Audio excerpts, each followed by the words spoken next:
Boa noite, a graça e a paz do nosso Deus estejam sobre a sua vida, sobre o seu lar.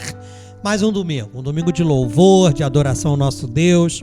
Um domingo, como os outros têm sido, de isolamento social, mas insistimos sempre em dizer, não isolados da comunhão.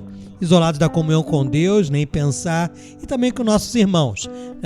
Você aí na sua casa, no seu lar, e nós aqui, nesse momento de adoração, estamos juntos, unidos pela graça do Senhor Jesus Cristo. E é muito bom podermos estar juntos para louvarmos, para adorarmos ao nosso Deus neste domingo, dia 23 de agosto.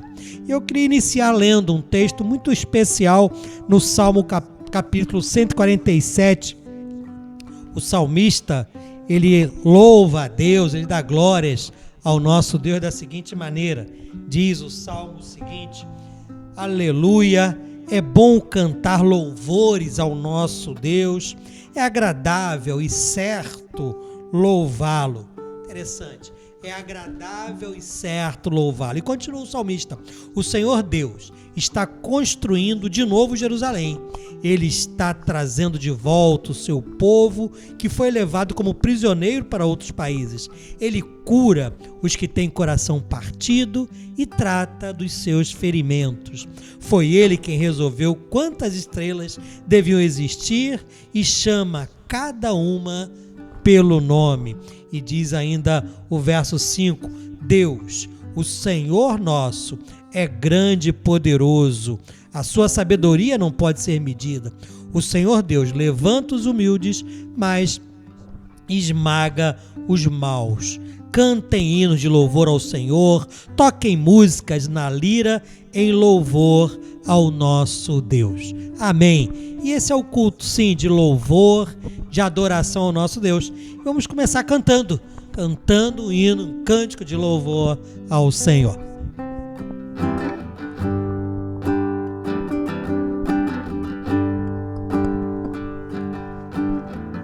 Confesso a ti, Senhor, que fraco eu sou, tão fraco eu sou, mas forte tu és. Eu venho a ti, Senhor, sem nada pra dar, só quero pedir, vem, ajuda-me, ó Deus. Confesso a ti, Senhor, que fraco eu sou, tão fraco eu sou, mas forte tu és. Eu venho a ti, Senhor, sem nada pra dar, só quero pedir, vem, ajuda-me, ó Deus. Um coração quebrantado e humilde não rejeita, Senhor. Estenda a mim tua graça e deixe teu amor fluir. Por misericórdia nós clamamos, vai chover perdão e graça sobre mim, perdão e graça. E lava-me, Senhor, pois hoje eu preciso do teu amor. Vai chover perdão e graça sobre mim, perdão e graça. E lava-me, Senhor, pois hoje eu preciso do teu amor.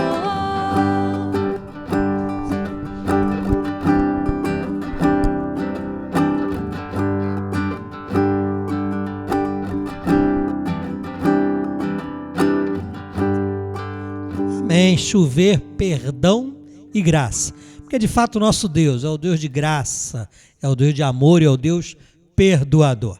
E eu quero orar agradecendo a Deus por este culto, esse culto de celebração, de adoração ao nosso Deus.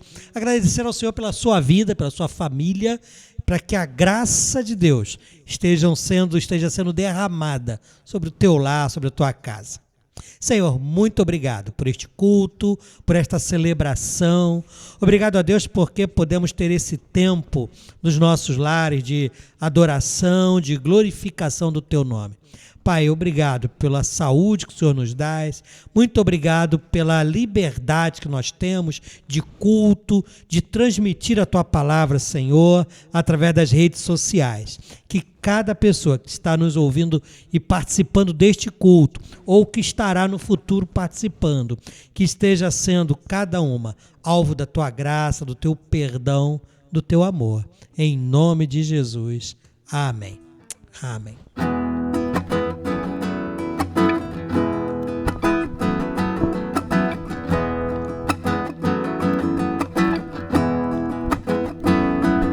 Cantai ao Senhor um cântico novo, cantai ao Senhor todas as terras, cantai ao Senhor, bendizei o seu nome, proclamai a sua salvação, anunciai entre as nações as suas obras, e entre todos os povos as suas maravilhas, porque grande é o Senhor e muito digno de ser louvado, mais temível do que falsos deuses. Glória e majestade estão diante dele, força e formosura no seu santuário. Glória e majestade estão diante dele, força e formosura no seu santuário.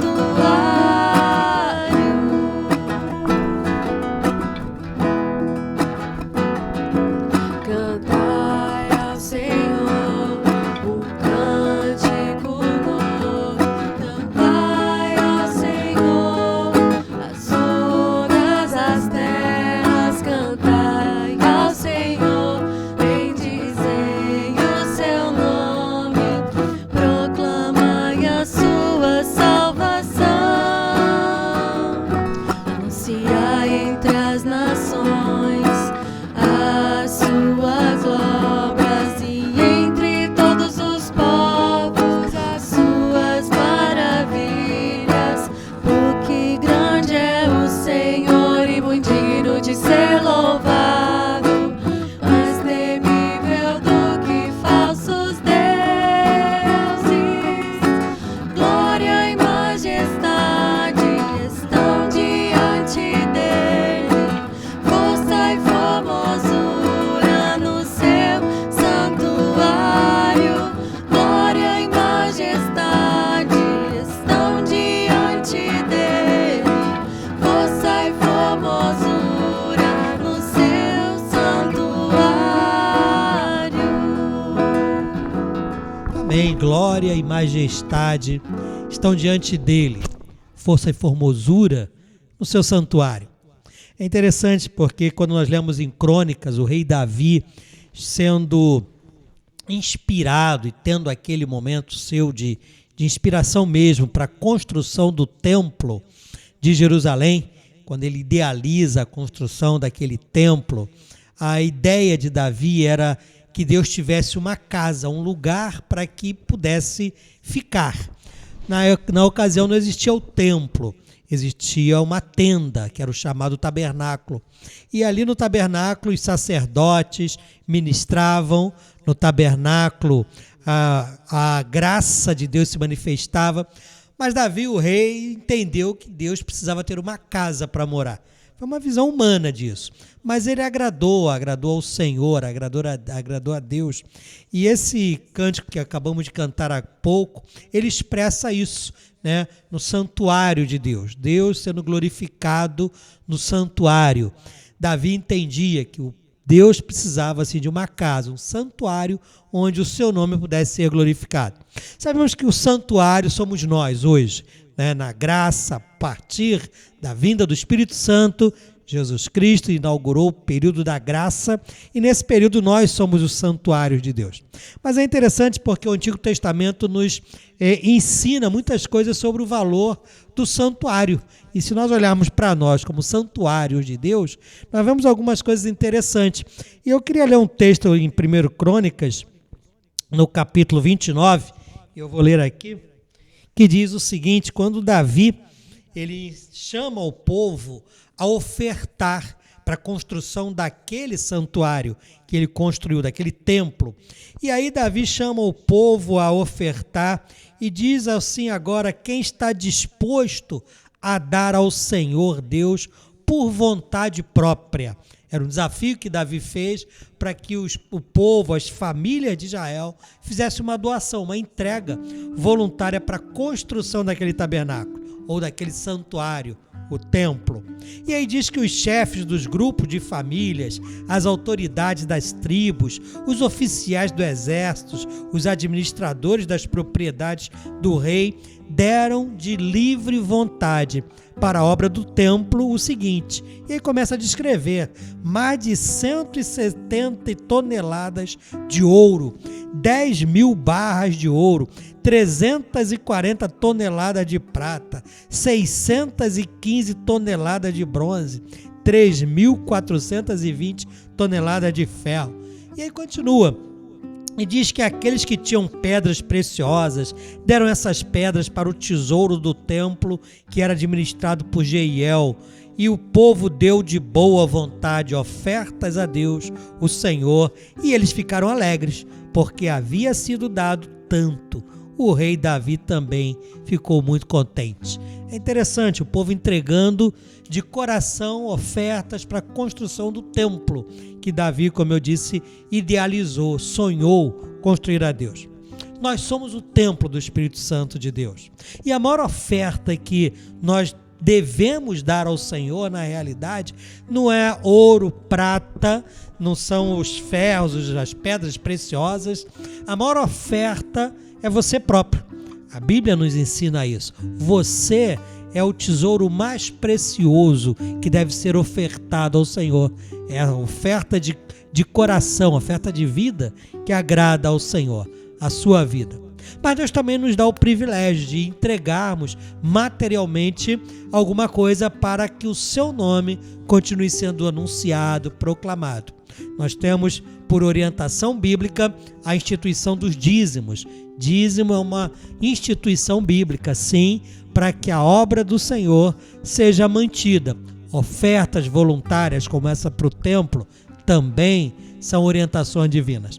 Nós vamos ter esse momento que o grupo estará cantando, o tempo onde você poderá entregar o seu dízimo, a sua oferta, né? Está passando aqui o número da conta da igreja, também o QR Code, você pode aproximar o seu celular com a câmera, né? E ali ele vai ser capturada a imagem e você vai ser direcionado para uma página para que você vai poder realizar o seu pagamento, ou fazer a sua doação, a sua entrega do dízimo e das suas ofertas. Então, enquanto o grupo está cantando, você poderá, de coração, voluntariamente, fazer essa oferta, essa dedicação ao Senhor, nosso Deus.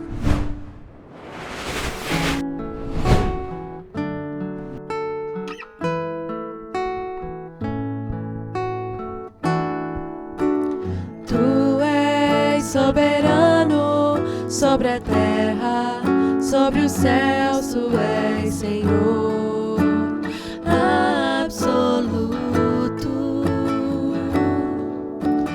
Tudo que existe acontece, tu sabes muito bem, tu és tremendo, tu és soberano sobre a terra, sobre os céus, tu és Senhor absoluto. Tudo que existe acontece, tu sabes muito bem, tu és tremendo. E apesar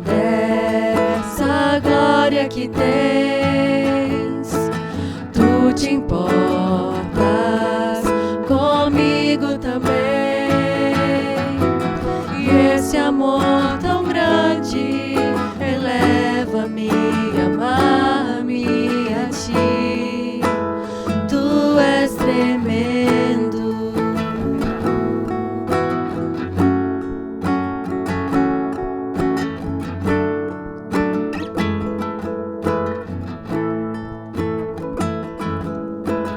E apesar dessa glória que tens, tu te importas comigo também. E esse amor tão grande eleva-me, amar-me a ti. Tu és tremendo.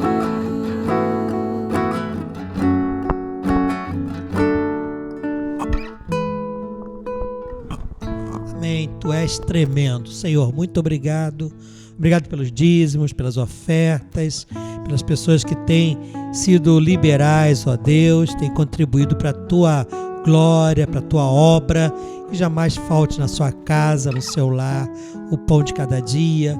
Jamais falte da Tua graça, da Tua paz, ó Deus. Multiplica da Tua graça na vida de cada família, cada lar que voluntariamente tem contribuído para a Tua obra. Fala através da Tua palavra agora, através da mensagem que o pastor Marcos trará ao nosso coração, em nome de Jesus. Amém.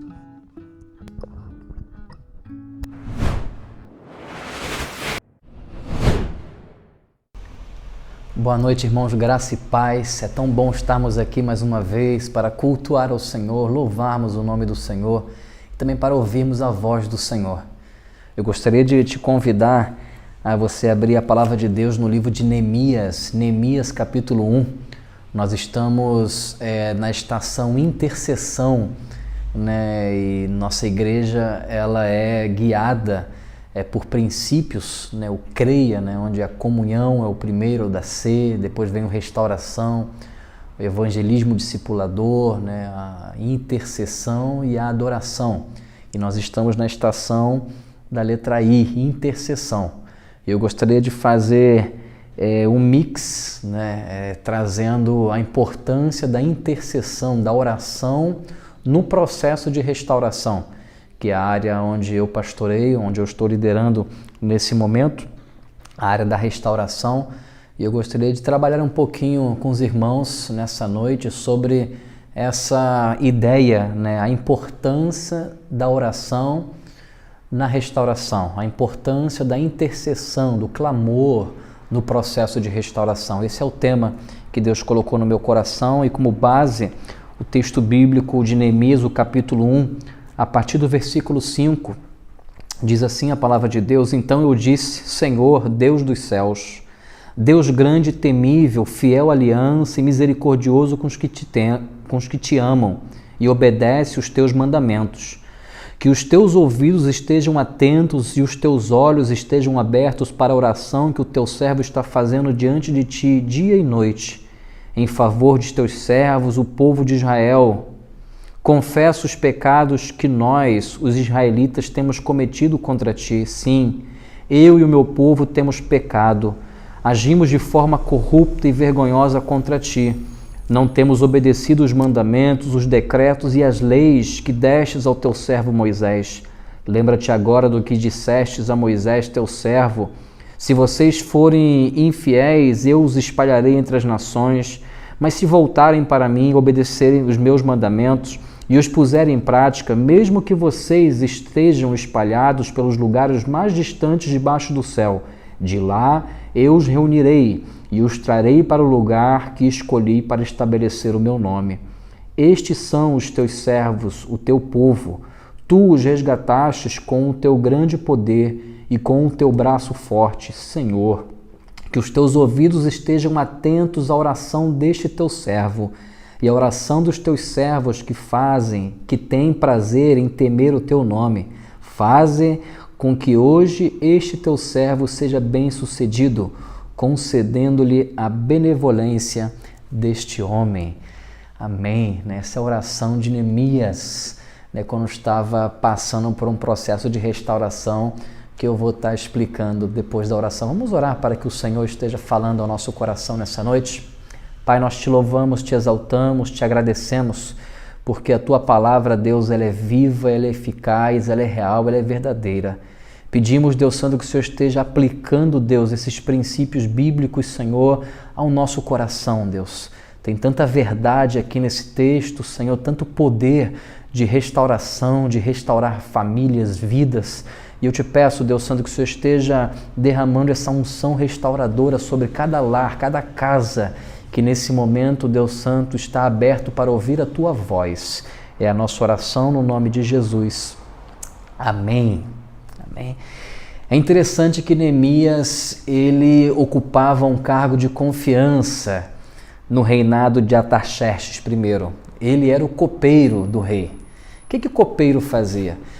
Naquele tempo existia um grande temor, nos palácios dos reinos, que alguma pessoa dentro do reinado sabotaria o rei, tentaria envenená-lo, colocando veneno através do vinho de sua comida. Então Neemias era aquela pessoa que provava tudo que chegava até o rei, provava o vinho, provava a comida para ver se realmente essa comida não tinha veneno antes de chegar até o rei.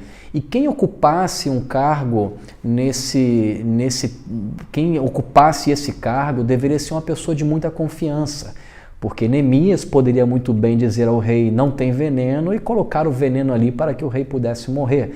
Então Neemias, ele desfrutava de um lugar muito cômodo, muito privilegiado e de muita confiança nesse reinado. E é interessante, irmãos, observar o contexto que Neemias está vivendo aqui. Essa oração é uma oração muito conhecida, quando Neemias, ele clama a Deus, pedindo graça a Deus para conversar com o rei Artaxerxes, com o intuito de voltar à sua região, à sua cidade em Jerusalém, para que possa ajudar no processo de restauração de Jerusalém. O reino de Israel, Jerusalém, de uma forma mais específica, foi constituída por Davi. Davi fez daquela cidade não somente uma capital política, mas também a capital religiosa da sua época.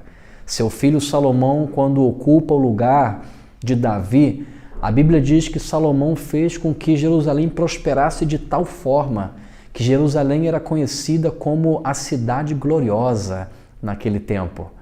Mas infelizmente, quando Salomão morre, o reino se divide. O reino do norte não quis se submeter, como capital religiosa e política como Jerusalém, e o reino do norte se rebela e o reino do norte levanta uma nova capital, Samaria ou Samaria. E o reino do sul, Judá, fica com Jerusalém como capital religiosa e política. Eles decidiram fazer o reino do norte e o reino do sul o que não agrada aos olhos do Senhor. E o reino do norte recebeu a primeira invasão através dos assírios. Os assírios invadiram o reino do norte. Os assírios mataram os homens, mulheres, crianças, e tomaram posse do reino do norte como sendo reinado dos assírios. E um século e meio mais ou menos após esse acontecimento, o reino do sul também é invadido pelo Império Babilônico. Babilônia, no seu comando, o imperador Nabucodonosor, ele invade o reino do norte, o reino do sul, ele toma conta de Jerusalém, ele destrói o templo de Jerusalém, um lugar sagrado para os judeus, para os israelitas. Ele derruba os muros de Jerusalém, ele mata mulheres, crianças, soldados, e os remanescentes ele leva cativo para o seu império em Babilônia. E lá eles ficam por um grande tempo, até o tempo de que houve uma transição de reinado mundial. O reino babilônico, que era o reinado principal na mão do Nabucodonosor, passa para a Pérsia, através do rei Ciro. E o rei Ciro passa a ser essa potência mundial. E tudo isso com a mão de Deus, porque foi através do rei Ciro que Deus começou a permitir com que o povo voltasse novamente a Jerusalém e começasse a reconstruir novamente os muros, a cidade e tudo que sobrou de Jerusalém. E é interessante que Deus utiliza Zorobabel, né, para que Zorobabel pudesse ir com o primeiro grupo, né, voltar com o primeiro grupo para Jerusalém com o intuito de construir o templo. Logo, Deus levanta Esdras, que vai ou volta para Jerusalém com o segundo grupo para a reconstrução do culto, do altar, né? E é nesse momento que nós nos encontramos aqui, né? Um momento onde esse segundo grupo, ou pessoas desse segundo grupo, eles voltam, né? E eles têm um encontro na cidade de Suzã, né, com Neemias. E a Bíblia diz aí no versículo 3, a partir do capítulo 1, versículo 3, que Neemias, ele questionou e perguntou: vem cá, vocês que voltaram, como é que está Jerusalém? Eu quero notícias da nossa cidade. E o versículo 3 fala assim: eles me responderam: aqueles que sobreviveram ao cativeiro e estão lá na província passam por grande sofrimento e humilhação. O muro de Jerusalém foi derrubado e as suas portas foram destruídas pelo fogo. O feedback que Neemias tem desse grupo de pessoas sobre Jerusalém não era bom, porque muro, naquele contexto, principalmente os muros de Jerusalém, simbolizava independência e segurança. É por isso que uma pessoa, quando invadia uma certa cidade, um império invadia uma cidade, um povo, a primeira coisa que eles faziam ao conquistar aquela cidade era derrubar os seus muros, para dizer o seguinte: vocês não são mais independentes, vocês agora pertencem a nós. E não existe segurança para vocês fora de nós. Nós somos a segurança de vocês. Então esse foi o feedback que Neemias teve daquelas pessoas sobre Jerusalém. Jerusalém, aquele símbolo da proteção divina, os muros que simbolizavam independência, que simbolizavam a proteção de Deus, esses muros não existem mais. A Bíblia diz que Neemias ele entra num processo de tristeza profunda, porque o simbolismo do muro era muito forte no seu contexto. E a Bíblia diz que Neemias ele começa a se lamentar e a chorar por aquela situação. Eu fico pensando nisso e me vem à cabeça quantas pessoas hoje em dia estão vivendo nesse estado vulnerável, assim como foi descrito o estado de Jerusalém. Pessoas hoje em dia perderam a sua autonomia, perderam a sua dignidade por envolver-se com vícios, com pecados. Pessoas hoje em dia perderam a sua autoestima, aquilo que antes simbolizava a presença de Deus, que a deixava tão segura, tão feliz, tão contente com a vida. Hoje elas vivem uma vida vazia, vivem uma vida desgostosa, vivem uma vida inseguras, assim como era a cidade de Jerusalém. E a Bíblia diz que nesse processo de olhar o que antes era e deixou de ser, a Bíblia chama esse processo de voltar a ser o que antes era, de restauração. E é isso que Neemias começa a orar a Deus por restauração.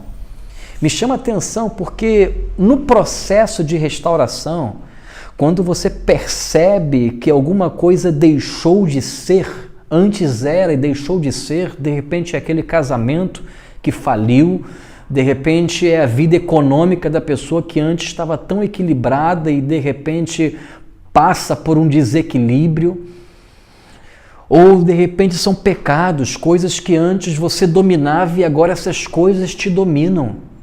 Sempre quando nós estamos passando por esses momentos de destruição nas nossas vidas, na nossa família, é importante nós reconhecermos o valor e a importância da oração, da intercessão, para que o processo de restauração seja real. para que o processo de restauração seja viável, seja possível. E foi o que Neemias fez. Neemias não ficou lamentando, chorando e dizendo: acabou a vida, que nunca mais nós teremos muros, nunca mais nós teremos segurança, nunca mais nós teremos liberdade. Não. Neemias ficou triste, sim, pelo ocorrido, pelo feedback, pelo que aconteceu, mas Neemias, ele dobra o seu joelho e começa a orar, ele começa a clamar, ele entende a importância da intercessão, da oração no processo da reconstrução. Você e eu que queremos recuperar aquilo que antes nós tínhamos, aquele temor que você tinha antes de Deus, aquela devoção que antes você tinha por Deus, de estar horas orando, lendo Bíblia, e o dia e o tempo passava tão rápido que você não sentia o tempo, e hoje você não consegue ficar nem um minuto diante de Deus, porque você não tem palavras, porque você não tem mais intimidade com Ele, porque você não o conhece mais. Você que quer recuperar isso, que importante é você entender que a intercessão, a oração, o clamor a Deus é o primeiro passo para a restauração, para que recuperemos aquilo que nós perdemos.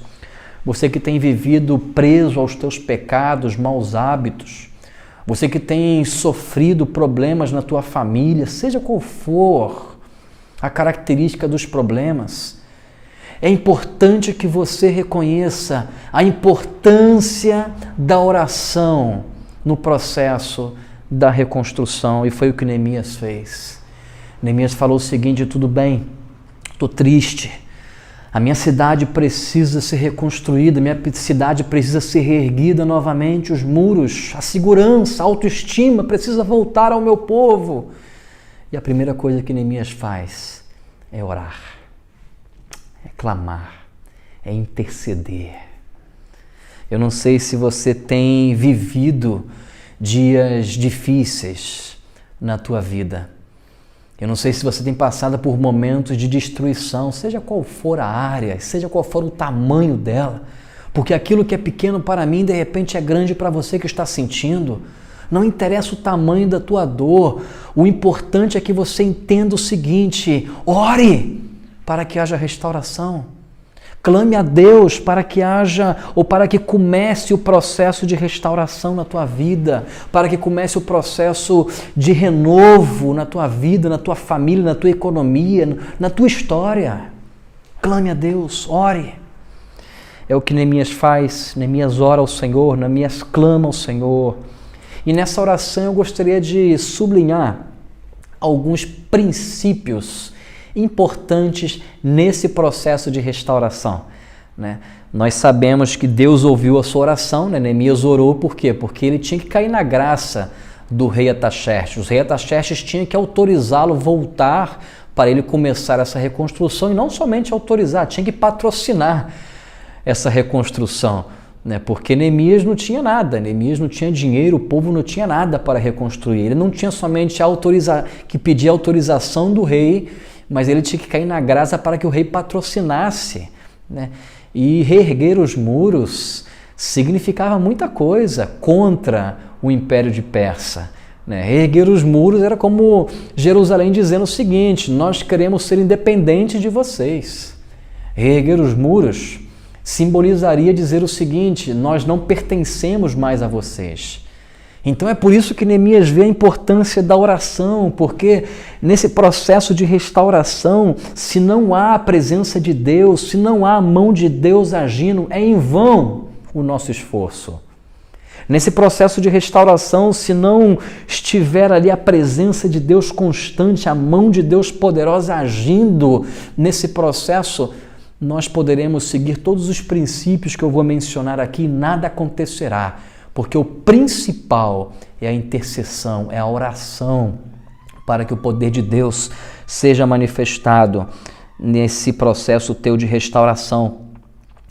E existem alguns princípios aqui, né, que Neemias faz essa oração com esse objetivo de cair na graça do rei, né? E caiu na graça do rei, né? Mas na frente nós vamos ver isso, que o rei concede isso para Neemias e o rei patrocina, né, economicamente, digamos assim, né, a volta de Neemias, né, autorizando que ele passasse lá em Asaf, né, guarda da floresta do rei, né, para que ele pudesse reunir madeiras para as portas da cidadela, né, e junto ao templo e para os muros da cidade também, né? E a Bíblia diz que a bondosa mão do Senhor esteve, né, sobre Neemias. Deus concedeu, Deus respondeu esse desejo. Mas dentro dessa oração tem alguns princípios que são importantíssimos levarmos em consideração, nós que queremos ser restaurados. Nós que precisamos, nós que olhamos alguma área das nossas vidas, identificamos que não, isso aqui precisa de restauração. Alguns princípios interessantes aqui que eu vejo nessa oração. O primeiro princípio que eu observo aqui, ele está registrado no versículo 6, quando Neemias fala assim, que os teus ouvidos estejam atentos e os teus olhos estejam abertos para a oração que o teu povo está fazendo diante de ti dia e noite, em favor de teus servos, o povo de Israel. É o primeiro princípio que eu vejo aqui, né? Não basta um grito de clamor no processo de restauração. Tem muitas pessoas que acham que, meu filho é viciado, faz uma oração aí por ele. Aí o pastor vai lá, impõe a mão, ora e acabou o vício. A Bíblia diz que Neemias declara, Senhor, o teu povo tem feito oração a ti de dia e de noite. Se você quer desfrutar de um processo de restauração do teu filho, do teu casamento, da tua vida, seja qual for, é importante que você entenda que você precisa viver um estilo de vida de oração, buscando ao Senhor. É um processo, não é mágica. Processo de restauração, muitas pessoas acreditam e querem, né, que seja um processo de mágica, onde uma pessoa vem com uma varinha de condão e você fazia isso, então você não faz mais. Você tem esse vício, então você não tem mais. Você tem esse mau hábito, então você não tem mais. Você tem esse defeito no teu caráter, acabou o defeito do teu caráter. E não é assim. Processo de restauração leva tempo. Precisamos entender que é um processo onde devemos estar dispostos a pagar um preço, e um dos preços é a paciência, a perseverança, é o tempo nesse processo. Eu lembro quando fiquei internado pelo meu problema que eu tive com drogas, né? A última vez eu fiquei 2 anos internado. E esse foi um dos princípios que Deus mais falou forte ao meu coração, dizendo o seguinte: Marcos, é necessário que você se submeta ao tempo de Deus, porque a restauração só virá até você quando você se submeter realmente ao tempo de Deus, não interessando que seja um dia, 10 dias ou 10 anos. Quando Deus vê disponibilidade do teu coração, quando Deus vê entrega, confiança da tua parte para com Ele, Deus, Ele age, Ele restaura. Por quê? Porque você entende esse princípio aqui que Neemias está dizendo. Perseverança, estilo de vida, oração. Ouve, Deus, o nosso clamor que temos feito diante de Ti, de dia e de noite. É um mito acreditar que para a restauração existe mágica. Não existe mágica, meus irmãos. Eu lamento de dizer isso. Você que está esperando e com expectativas de que alguém venha com uma varinha mágica e toque em você e as coisas mudem, sejam restauradas. Você que está esperando isso no teu casamento, lamento te dizer. É necessário uma rotina, é necessário trabalho, é necessário tempo, esforço, dia e noite, para que a restauração do Senhor possa alcançar a tua vida. O segundo princípio também se encontra no versículo 6, mas na parte B, eu li até a parte A, onde fala o povo de Israel clamava de dia e de noite. Aí Neemias ele fala assim: confesso os pecados que nós, os israelitas, temos cometido contra ti. Sim, eu e o meu povo temos pecado. Aí ele diz: agimos de forma corrupta e vergonhosa contra ti.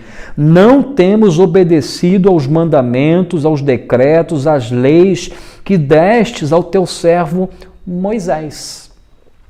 O segundo princípio que nós vemos aqui nessa oração, o primeiro é nós entendermos que não é mágica, leva tempo, e precisamos estar abertos e nos esforçarmos por isso. E o segundo princípio que eu vejo aqui é o reconhecimento do problema, o reconhecimento do mal, do pecado. Parece óbvio, irmãos e irmãs, mas infelizmente não é.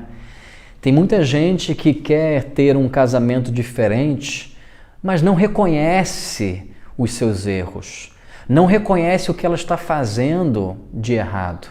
Tem muita gente que quer ter uma vida diferente, mas não reconhece os seus erros, não reconhece os seus pecados. E é importante que a gente entenda que o reconhecimento também é um princípio vital para que a renovação, a restauração alcance as nossas vidas. Se você não reconhece, Deus não vai curar. Se você reconhece, Deus não vai agir. Sabe por quê? Porque Deus não é ladrão, Ele não invade, Ele não pula a janela. Deus, Ele bate a porta, Ele toca. Nós precisamos abrir a porta e dizer: sim, entra, Senhor. Entra porque aqui está um lixo, precisa ser mudado. Entra, Senhor, porque isso precisa de restauração, de renovação. Entra porque eu não aguento mais essa situação. Entra, Senhor. Nós precisamos reconhecer que o mal existe. Jeremias, ele escreve no seu livro de Jeremias e diz o seguinte: não dá para você curar uma ferida se você diz que essa ferida não existe. Para que a ferida possa ser curada, é necessário que haja reconhecimento. É necessário que você saia da negação, que você olhe para o teu pecado e diga o seguinte: confesso, eu sou isso mesmo. É o que Neemias faz. Neemias, ele fala assim: eu confesso que pequei, mas ele não fica no pequei, ele fala assim: eu sou corrupto. Porque o Senhor deixou leis para a gente obedecer através de Moisés e eu não estou obedecendo. Esse é o meu pecado. Reconhecimento no processo de restauração é importantíssimo para que seja a restauração efetiva. Se você não reconhece as tuas limitações, se você não reconhece o teu pecado, provavelmente você não conseguirá mudar. A tua ferida não será curada por falta de reconhecimento.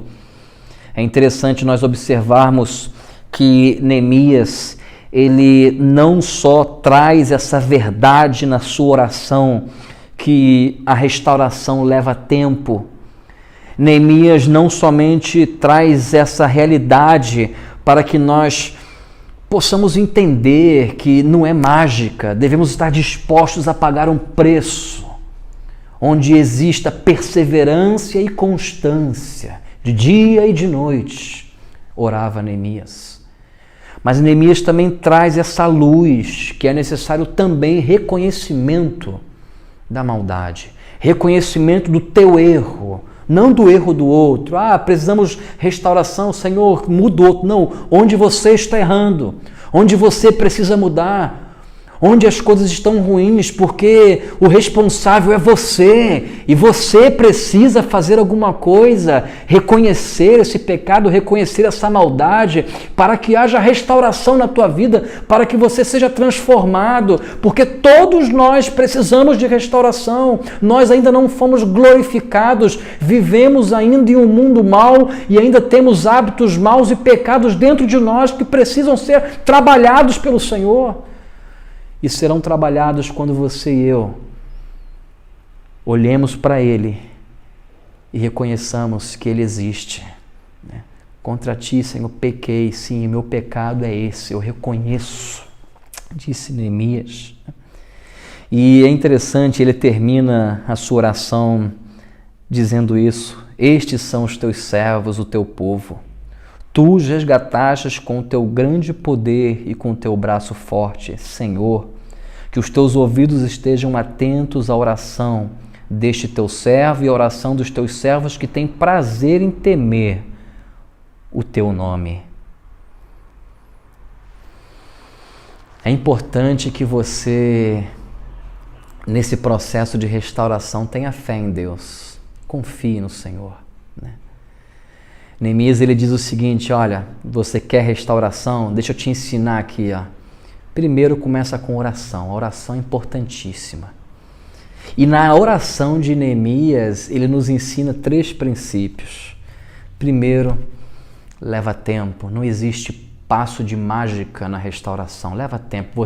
Você e eu temos que estar dispostos e disponíveis a passar pelo processo, com perseverança e com constância, dia e noite.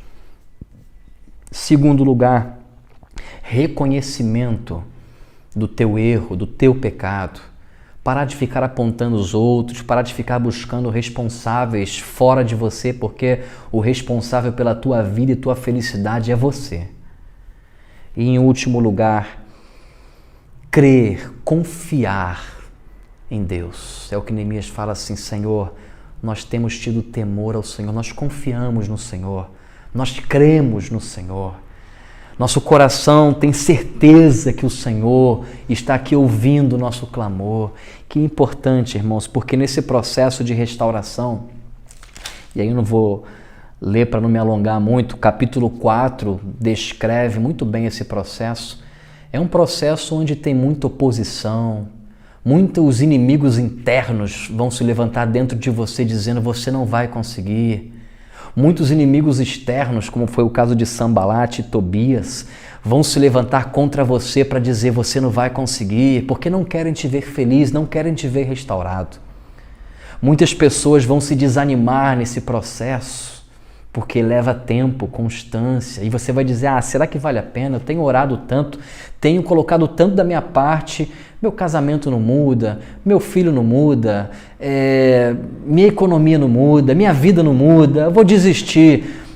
Provavelmente nós sentiremos essa humanidade querendo nos desanimar a cada dia e pessoas de fora também querendo nos desanimar a cada dia. E é por isso que é importante você crer e confiar em Deus. É por isso que é importante você terminar, ou você vivenciar, melhor dizendo, o teu processo de restauração com esse terceiro princípio. Senhor, eu creio, eu temo o teu nome, eu confio no Senhor. Eu confio no Senhor. Porque quando você confia, você entrega.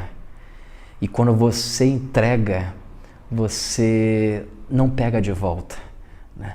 E é por isso que posso sofrer, posso ser tentado a pegar de volta, mas eu confio, eu entreguei, eu mergulhei, eu creio no Senhor. Minha oração é que você e eu possamos entender que você e eu precisamos de restauração em diferentes áreas e em muitas áreas, infelizmente. E minha oração é que você e eu entendamos a importância da intercessão, da oração nesse processo de restauração. A vitalidade que tem a oração, essa disciplina espiritual na restauração. E através desses princípios mostrados na oração de Neemias, que você e eu possamos entender que não existe passe de mágica, por isso vamos nos esforçar por restauração. Que possamos reconhecer aonde precisamos de restauração, o que está errado em nós, e que nós possamos nos entregarmos de verdade ao cuidado de Deus, crer em Deus, confiar na sua obra, para que Ele possa restaurar as nossas vidas. Que Deus nos abençoe, que Deus nos restaure. Vamos orar. Pai, nós te louvamos, Senhor, por esse tempo e te pedimos, Senhor, que o Senhor esteja restaurando a nossa vida, Senhor. Nos dê, Deus Santo, força para entender que não é mágica, Senhor, por isso precisamos de esforço e nos esforçarmos. Nos dê, Pai Santo, força, Senhor, para que reconheçamos, Deus, os nossos erros, os nossos pecados, Senhor, por nomes.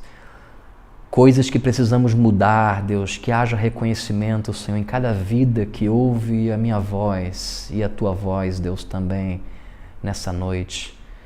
E Deus, é que nesse processo a gente possa sempre declarar a nossa confiança e a nossa fé no Senhor. Ainda que as coisas estejam difíceis, ainda que venha o desânimo, ainda que as coisas não mudem rapidamente, que continuemos confiando e crendo no Senhor. É a nossa oração no nome de Jesus. Amém. Que Deus te abençoe.